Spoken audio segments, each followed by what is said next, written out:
The message came on a Tuesday afternoon while I was reviewing case files in my chambers. My phone buzzed with that particular pattern I'd learned to associate with family drama. 3 rapid vibrations, always from my sister Claire. Don't come to the rehearsal dinner Friday. Jason's dad is a federal judge. We can't have you embarrassing us in front of his family. This is important. Please just stay away. I read it twice. Set my phone down. Went back to the appellate brief in front of me. My clerk, Marcus, knocked softly. Judge Rivera? The Henderson oral arguments are scheduled for 2 o'clock. Do you need anything before we head to the courtroom? I'm fine, Marcus. Thank you. He hesitated. You okay? You look. Just family stuff. Nothing that matters. That was the truth. After 38 years, I'd learned exactly how much my family's opinion mattered. Which is to say, not at all. I was the mistake child. Mom and Dad made that clear from the beginning. Claire was planned, wanted, celebrated. I arrived 3 years later. Unexpected, inconvenient, expensive. Claire got piano lessons. I got hand-me-down shoes. Claire got SAT prep courses. I got a library card and told to figure it out. Claire went to State University with a full ride from Mom and Dad. I worked 3 jobs to put myself through community college, then transferred to State on academic scholarship. You've always been so independent, Mom would say, like it was a personality trait instead of necessity. When I got into law school, Dad's response was, how are you going to pay for that? Loans and scholarships, I said. Sounds irresponsible. Claire graduated with a marketing degree and moved back home. Got a job at a local boutique making $30,000 a year. Mom and Dad were so proud. I graduated law school with honors, clerked for an appellate judge, then for a federal circuit judge. Worked as a public defender for 6 years. Applied for a federal judgeship at 35.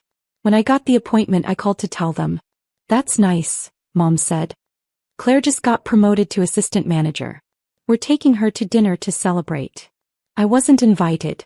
The thing about being a federal judge is that people assume you're wealthy. Or that you came from money. Or that someone handed you the position. The truth is messy. I spent 6 years defending people who couldn't afford lawyers. I learned to see past the charges to the humans underneath. I built a reputation for fairness, for thorough research, for asking the hard questions that other attorneys missed. When Judge Patricia Harrison, 9th Circuit Court of Appeals, needed a clerk, I applied. She hired me based on my trial record and my written opinions in mock court during law school. I spent 3 years learning from one of the sharpest legal minds in the country. Judge Harrison became my mentor. My reference. My advocate. When a district court position opened, she called me into her office. You should apply, she said. I'm 35. And brilliant. And fair. And exactly what the bench needs. I applied. 6 months later I was confirmed. Judge Elena Rivera, United States District Court, Central District of California. My family's response? Dad, so you're a judge now? Does that mean you make decent money? Mom, that's a lot of responsibility. Are you sure you can handle it? Claire, cool. Can you get me out of a speeding ticket? I stopped talking to them about work after that. Claire had always needed validation. In high school she dated the quarterback. In college she joined the most popular sorority. After graduation she dated men based on their job titles and family connections. When she met Jason Montgomery at a charity event, she called me for the first time in 8 months. I met someone, she said. He's a lawyer. His dad is a federal judge. That's nice, I said, the same tone Mom had used with me. His family is incredible. Old money. Connected. His dad knows governors and senators. Sounds impressive. We're getting serious. I think he might propose. He did.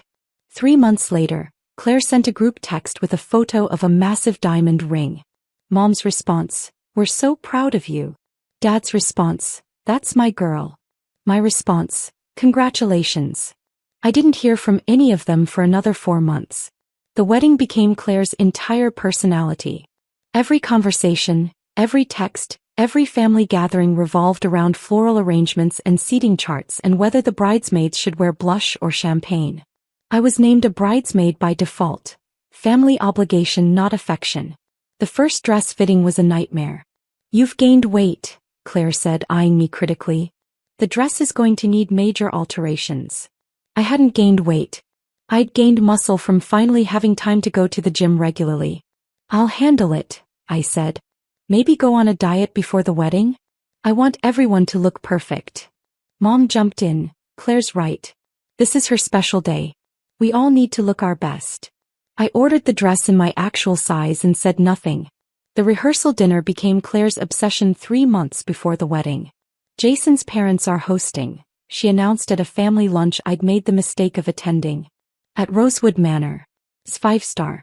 His dad invited some very important people. Sounds lovely, I said. Claire turned to me. You'll need to be on your best behavior. Jason's dad is a federal judge. He works with powerful people. Senators. Attorneys. This isn't like our usual family dinners. I understand how to behave at a formal dinner. Do you though? Claire's eyes narrowed. As you tend to be awkward, quiet. You never know what to talk about with successful people. Mom nodded. Claire has a point. Maybe just smile and don't volunteer too much conversation. I took a sip of water. Counted to 10. Said nothing. The Tuesday before the Friday rehearsal dinner, Claire's text arrived. Don't come to the rehearsal dinner Friday. Jason's dad is a federal judge. We can't have you embarrassing us in front of his family. This is important. Please just stay away. I stared at it for a long moment.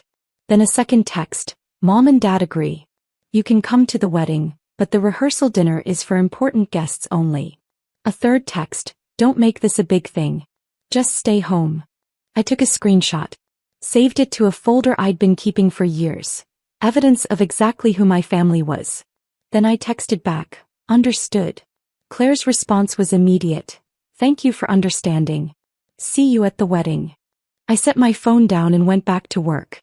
Judge Patricia Harrison had been my mentor for 12 years. After I finished clerking for her, we stayed in touch. Monthly lunches. Occasional phone calls. She'd become more of a mother figure than my actual mother ever was. That Wednesday we had lunch at a quiet bistro near the courthouse. You look troubled, Patricia said, cutting into her salmon. Family stuff. The sister getting married? I'd mentioned it once months ago. Patricia remembered everything. Her fiancé is Jason Montgomery. Patricia's fork paused halfway to her mouth. Robert's son. You know Judge Harrison? I asked, though of course she did. Federal judges in California knew each other. Robert and I served together on the Ninth Circuit before he took senior status. Good man. Brilliant legal mind. She set her fork down. Does your family know you're a judge? They know. They don't care. And Jason. I've never met him. Claire doesn't exactly include me in her life. Patricia's expression shifted to something between amusement and outrage. So Robert has no idea his son is marrying your sister. Apparently not. And your sister just uninvited you to the rehearsal dinner because she doesn't want me embarrassing her in front of a federal judge. Patricia started laughing. Actually laughing, the kind that drew looks from other tables. What? Elena, Robert is hosting the dinner at Rosewood Manor, correct? That's what Claire said. I'm invited. Robert invited me 3 months ago. We've been friends for 25 years. Patricia pulled out her phone. I'm bringing a guest. You. Patricia, I don't think. You're coming. As my guest. Robert will be thrilled to see you. We'll let the evening unfold naturally. This feels like chaos. It feels like justice. Patricia's smile was fierce. Your family has spent your entire life dismissing you. Time for a reversal. Friday arrived with California sunshine and my complete indifference to Claire's wedding drama. I had a morning docket, 3 motions to dismiss, 2 discovery disputes and a sentencing hearing. I handled them with my usual attention to detail, signed the necessary orders and left the courthouse at 3 o'clock. Patricia had insisted on picking me up. Arrive together, she'd said. Make an entrance. I wore a navy dress. Simple, elegant, appropriate for a formal dinner. My hair in a low bun. Minimal jewelry except for the pearl earrings Patricia had given me when I was appointed to the bench. Patricia arrived at 6:15 in a black car service vehicle. You look perfect, she said as I slid into the back seat. Ready for this?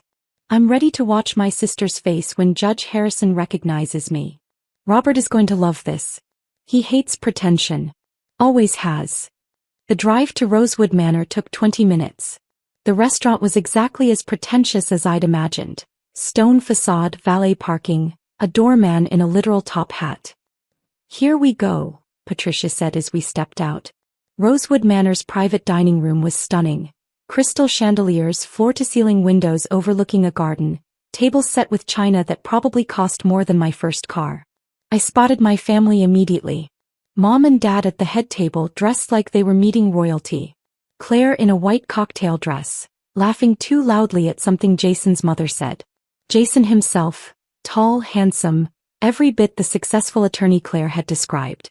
And at the center of it all, Judge Robert Harrison, 72 years old, silver hair, sharp eyes, senior status on the Ninth Circuit Court of Appeals. One of the most respected legal minds in California. Patricia and I paused at the entrance. Claire saw me first. Her face went from laughing to confused to absolutely horrified in under 3 seconds. She stood so quickly her chair scraped against the floor. "What are you doing here?" The room went quiet. "I'm Judge Harrison's guest," Patricia said smoothly before I could respond. Robert Harrison turned. His face lit up. "Patricia, there you are." Then his eyes landed on me and he froze. Complete stillness. "Judge Rivera?" The room went silent. Not quiet. Silent. The kind of silence where you can hear crystal glasses trembling on tables. "Judge Harrison," I said calmly. "It's good to see you." Robert crossed the room in 4 long strides. "Elena. My God.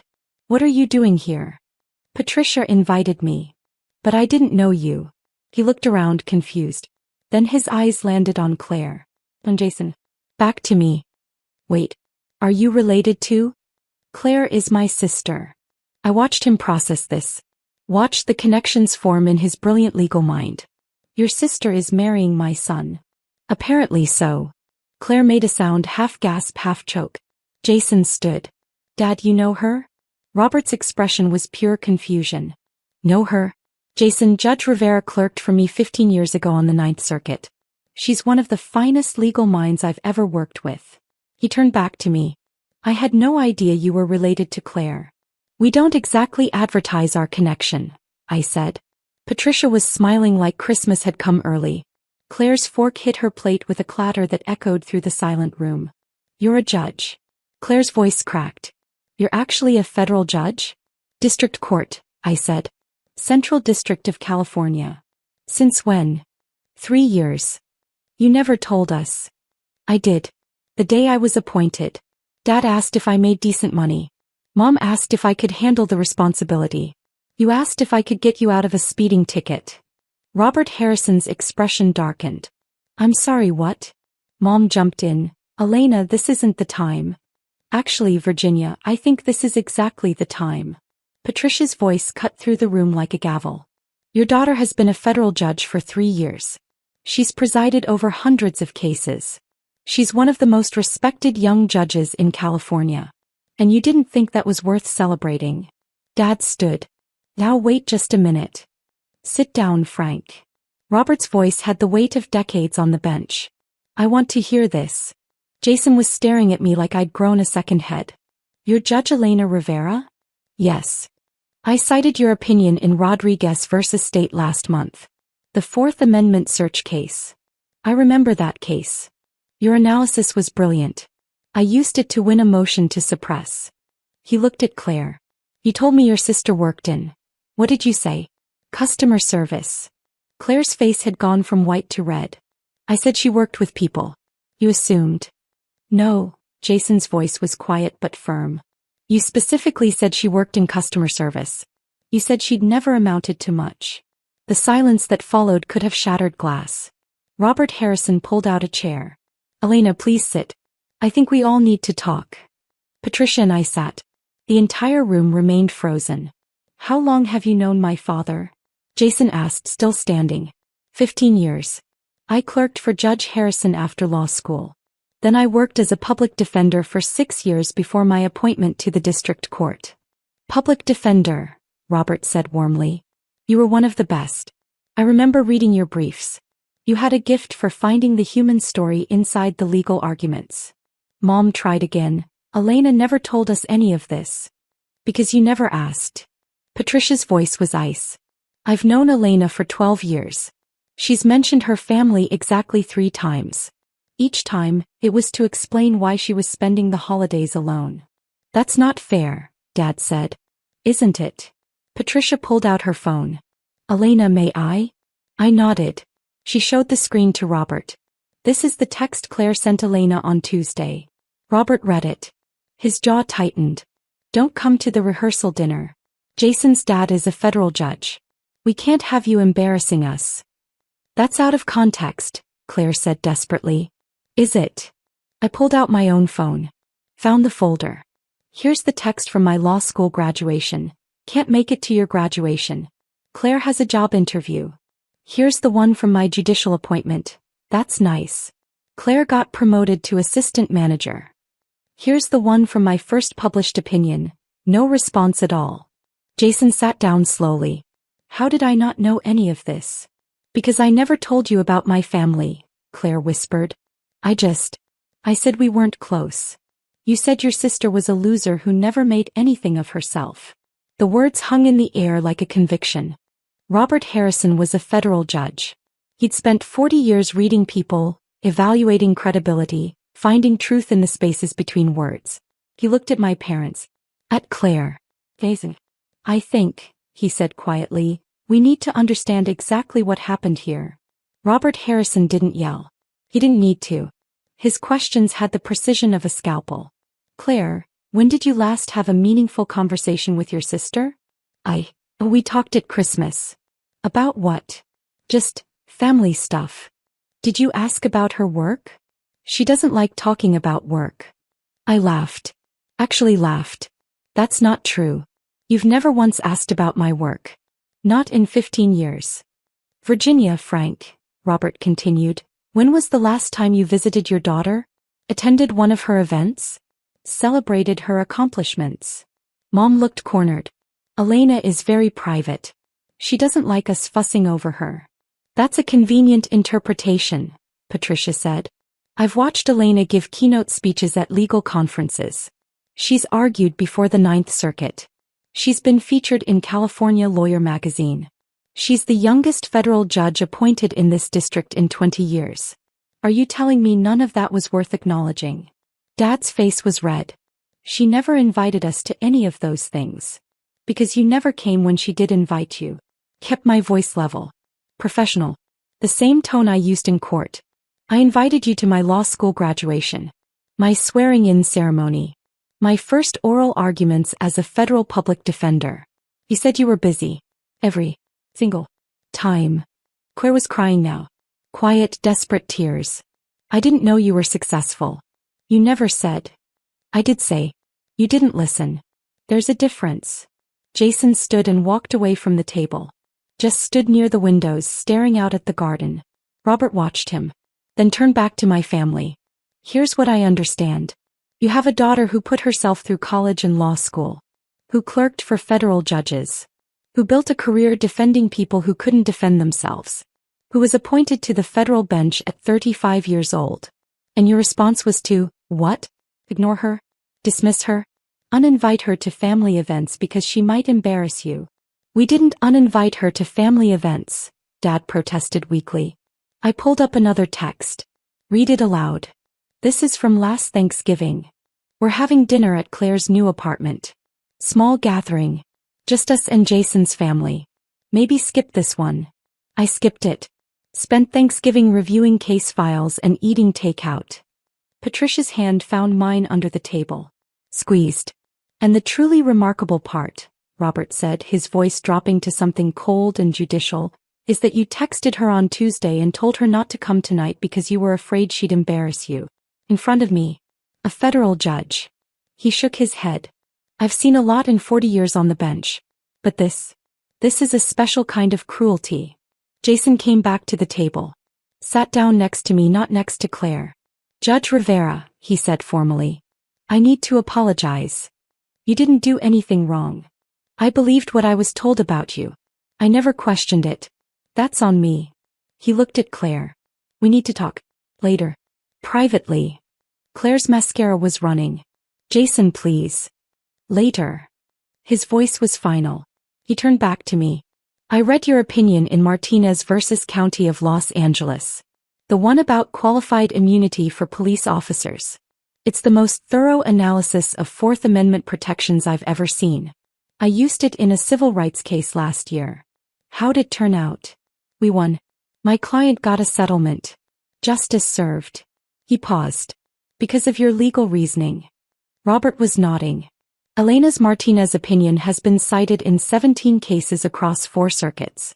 It's becoming precedent. She's changing law. Mom made a small sound. 17 cases? 18 now, I said. The Second Circuit cited it last week. The enormity of it was finally hitting them. Not just that I was successful, but that I was influential, respected, known in legal circles they'd spent months trying to impress. How much does a federal judge make? Dad asked because of course he did. $233,000 a year, I said. Plus benefits. Lifetime appointment. His face went pale. I also own my own home. 3-bedroom Craftsman in Pasadena. Paid off last year. I have a retirement portfolio worth approximately $1.2 million. I drive a paid-off Tesla. I have no debt. Kept my voice even. But thank you for asking about my financial stability. Only took 38 years. Claire was sobbing now. Full heaving sobs. Jason handed her a napkin. Said nothing. Patricia Harrison had been quiet for several minutes. Watching. Evaluating. Now she leaned forward. I want to tell you something about your daughter, she said to my parents. Something you should have known but apparently don't. Mom looked terrified. Dad just looked defeated. When Elena clerked for me, I had her working 80-hour weeks. Federal appellate cases are complex. Demanding. Most clerks burn out in a year. Elena thrived. She saw patterns other clerks missed. She found case law that changed outcomes. She wrote bench memos that I sometimes used verbatim in my published opinions. She turned to me with something like pride. After she left my chambers, I recommended her to every federal judge who would listen. When the district court position opened, I personally called 5 senators to advocate for her appointment. Because she wasn't just good. She was exceptional. I didn't know you did that, I said quietly. Because you don't seek credit. You just do the work. Patricia looked back at my family. And that's who you dismissed. That's who you told not to come tonight because she might embarrass you. Robert Harrison stood. I think we need a moment. Jason, Elena, Patricia, would you join me in the garden? I need some air. We stood. Left my family sitting at the table. As we walked out, I heard Claire say to Mom, "What do we do?" Mom's response, "I don't know." The garden behind Rosewood Manor was beautiful. Stone paths, night-blooming jasmine, soft lighting that made everything look like a painting. Robert lit a cigar. Offered one to Jason, who declined. "I'm sorry," Robert said to me. "I had no idea Jason's fiancé was related to you. If I had known." "You would have what?" "Told him not to marry her." "No. But I would have insisted she treat you with respect. I would have made sure Jason knew who you were." Jason was pacing. "I feel like an idiot." "You're not an idiot," I said. "You believed what you were told. That's normal. But I'm a lawyer. I'm supposed to verify sources. Question assumptions." He stopped pacing. "Instead, I just accepted that my fiancé's sister was nobody important. In fairness to you, that's what my family has always believed." Patricia was watching me carefully. "How do you feel right now?" "Honestly, vindicated. But also sad." "Sad. Because this didn't have to happen this way. If they just cared. Even a little. We could have had a relationship. They could have been proud." I looked back at the restaurant. But they weren't capable of that. Robert took a long pull on his cigar. "What do you want to happen now?" "What do you mean? Do you want me to end this dinner? Send them home?" "I'm hosting. I have that authority." I considered it. The power in that moment was mine. Complete reversal. I could humiliate them the way they'd humiliated me for years. But that wasn't who I was. "No," I said. "Let dinner continue. But I'm not sitting at their table." "Done. You'll sit with Patricia and me. We'll have our own conversation. They can watch what it looks like when people actually value you." Jason looked at me. "Can I ask you something?" "Of course. Do you want me to call off the wedding?" I blinked. What? Because if this is who Claire is, if this is how she treats family, I need to reconsider everything. Jason, that's between you and her. Not my decision. But you're her sister. In biology only. We don't have a relationship. Haven't for years. So whatever you decide it based on who she is to you. Not who she is to me. He nodded slowly. That's fair. But I need to think. Robert clapped his son on the shoulder. Take the time you need. Marriage is a lifetime commitment. Make sure you're committing to the right person. We returned to the dining room. The seating arrangement had quietly shifted. Patricia, Robert, and I sat at one table. Jason joined us after a moment's hesitation. My family remained at their original table. Claire, Mom, Dad, and Jason's mother, who looked thoroughly confused by everything happening. The first course arrived. Lobster bisque. Robert raised his glass. A toast. To Elena Rivera. One of the finest jurists I've had the privilege of working with. And to unexpected reunions. To Elena, Patricia echoed. We drank. Across the room my family sat in silence. The dinner continued. Robert told stories about cases we'd worked on together. Patricia shared memories from my clerkship. Late nights in chambers, arguments about constitutional interpretation, the time I found a Supreme Court precedent that completely changed our analysis. She was relentless, Patricia said fondly.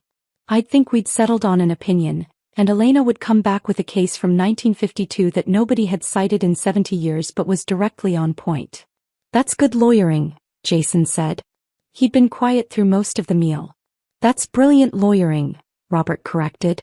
Most clerks can find recent cases. Finding the overlooked precedents that change outcomes? That's art. I felt myself relaxing. This was my world. These were my people. Not the family that shared my blood, but the family I'd built through work and respect and shared values. The main course arrived. Filet mignon. Claire appeared at our table. Eyes red. Voice shaking. Can I talk to you? I looked up. We're in the middle of dinner. Please. Just 5 minutes. Robert stood. We'll give you privacy. Elena, if you want us to stay. It's fine. 5 minutes. They moved to the bar area. Claire sat in Patricia's vacated chair. I'm sorry, she said immediately. For which part? All of it. I didn't know you were a judge. I should have known. I should have asked. I should have cared. Yes. You should have. Can we fix this? I looked at my sister, really looked at her. Saw the designer dress, the expensive highlights, the ring that probably cost more than my first year of law school. I don't know, I said honestly. This wasn't one moment, Claire. This was 38 years of being invisible to you. Of being the embarrassment. The disappointment. The sister you hid from your successful fiancé. I didn't hide you. You told Jason I worked in customer service. You uninvited me to your rehearsal dinner because you thought I'd embarrass you. In front of a man who has known me and respected me for 15 years. Kept my voice level. That's not a misunderstanding. That's a choice. Years of choices. I want to fix it. Why? Because you're embarrassed? Because Jason's father thinks you're cruel? Or because you actually regret how you treated me? She opened her mouth. Closed it.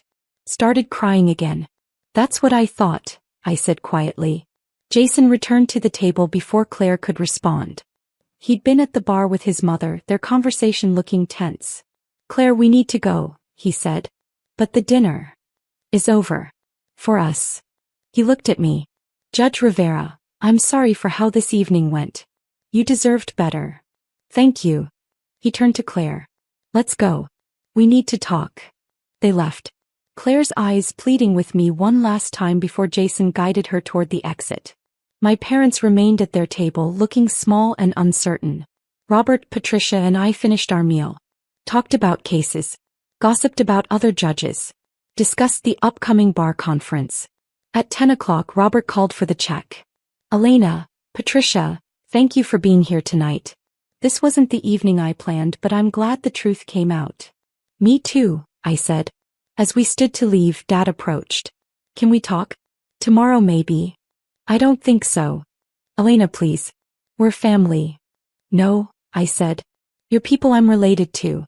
Family is people who show up. Who celebrate your successes. Who value you.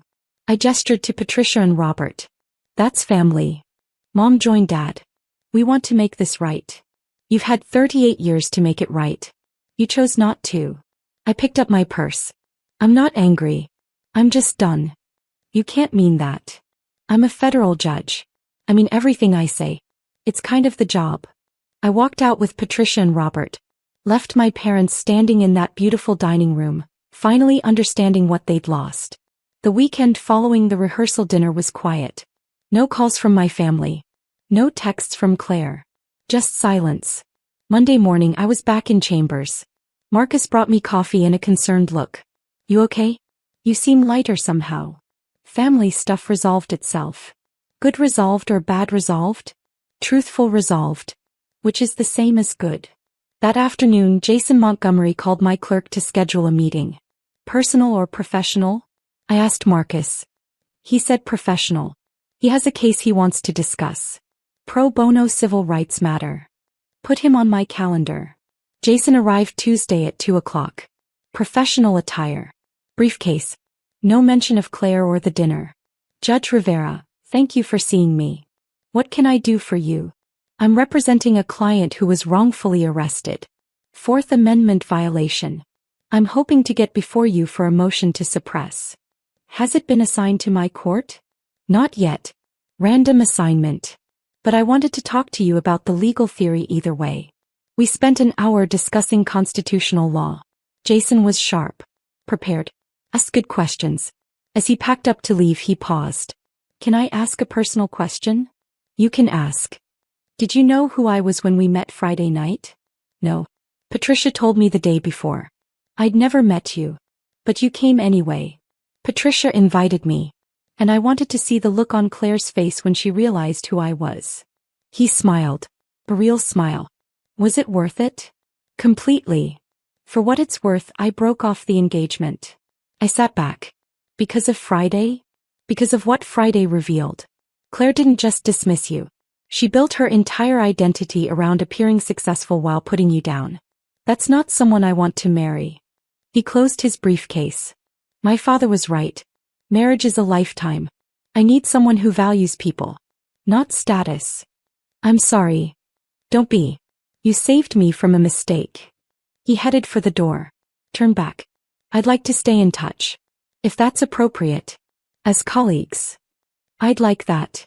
After he left, Patricia called. I heard Jason called off the engagement. News travels fast. Robert told me this morning. Claire called him crying. Begged him to talk to Jason. What did Robert say? That his son makes his own decisions. And that Claire had shown him exactly who she was. I leaned back in my chair. Looked at the framed photo on my desk. Patricia and me at my swearing-in ceremony. The family that mattered. How do you feel? Patricia asked. Free. 3 weeks after the dinner, Claire showed up at the courthouse. Security called my chambers. Judge Rivera, you have a visitor. Claire Rivera. Says she's your sister. Send her away. She's insisting it's important. I sighed. 10 minutes. Conference room B. Claire looked terrible. No makeup. Jeans and a sweatshirt. Hair in a messy ponytail. Thank you for seeing me, she said. You have 10 minutes. Jason won't return my calls. His dad won't help. Mom and Dad are devastated. Everything's falling apart. And you want me to fix it? I want you to tell me how to fix it. I leaned back in my chair. You can't.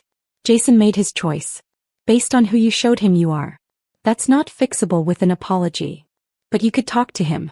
Tell him I've changed. Have you? She blinked. What?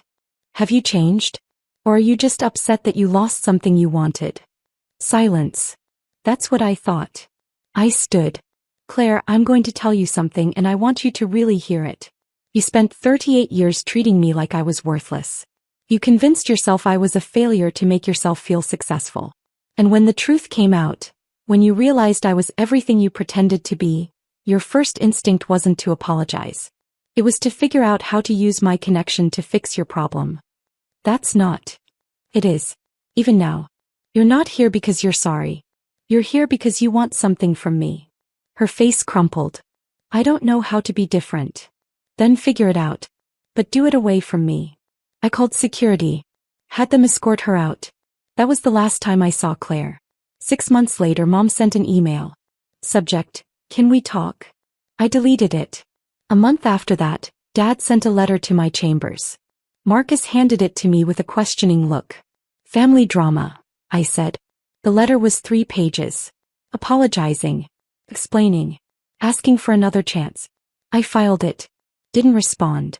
3 months after that, Claire sent a wedding invitation. Not to Jason, she'd apparently moved on. Some guy named Brad who worked in finance. I didn't RSVP. Patricia asked me about it over lunch. Do you ever regret cutting them off? No. They had 38 years to be my family. They chose not to. I'm not obligated to give them a 39th. No regrets about Jason? Jason made the right call. He deserves someone better than Claire. He's dating someone from his firm. Another civil rights attorney. Seems happy. Good for him. Patricia studied me. You really are okay with all this? I am. Because I learned something important. Family isn't biology. It's choice. You choose me. Robert chooses me. My colleagues, my clerks, the attorneys I mentor, they choose me. That's enough. More than enough, Patricia said. That's everything. 2 years after the rehearsal dinner that ended everything, I was nominated for the Ninth Circuit Court of Appeals. Patricia called me screaming. Actual screaming. You're going to the appellate court. If I'm confirmed, you'll be confirmed. Robert and I will make sure of it. The confirmation process took 8 months. Hearings. Background checks. Testimony from colleagues. Robert Harrison testified on my behalf. So did Patricia. So did Jason Montgomery, who'd become a close colleague and friend. Judge Rivera represents the best of the federal judiciary, Robert told the Senate committee. She's fair, thorough, brilliant. And she understands that justice isn't just about law, it's about humanity. I was confirmed 92-8. At 40 years old, I became one of the youngest judges ever appointed to the Ninth Circuit Court of Appeals. The swearing-in ceremony was packed. Colleagues, attorneys, law students, people I'd mentored and worked with. Patricia stood beside me. Robert administered the oath. In the back of the room I saw a familiar face. Claire. She'd somehow found out about the ceremony. After I took the oath, after the applause died down, she approached. Congratulations, she said. Thank you. I'm proud of you. I looked at my sister. Really looked at her. Saw someone I used to know. Used to be related to. Used to hope would love me. I appreciate that, I said. But it doesn't change anything. I know. I just wanted you to know. She left. I watched her go. Patricia appeared at my elbow. You okay? Perfect. She came. She did. Doesn't matter anymore. And it didn't. Because I was surrounded by people who'd chosen me. Who'd celebrated every step of my career. Who'd believed in me when I was a clerk, a public defender, a district judge, and now an appellate judge. That night, Robert hosted a dinner. Small. Intimate. Just the people who mattered.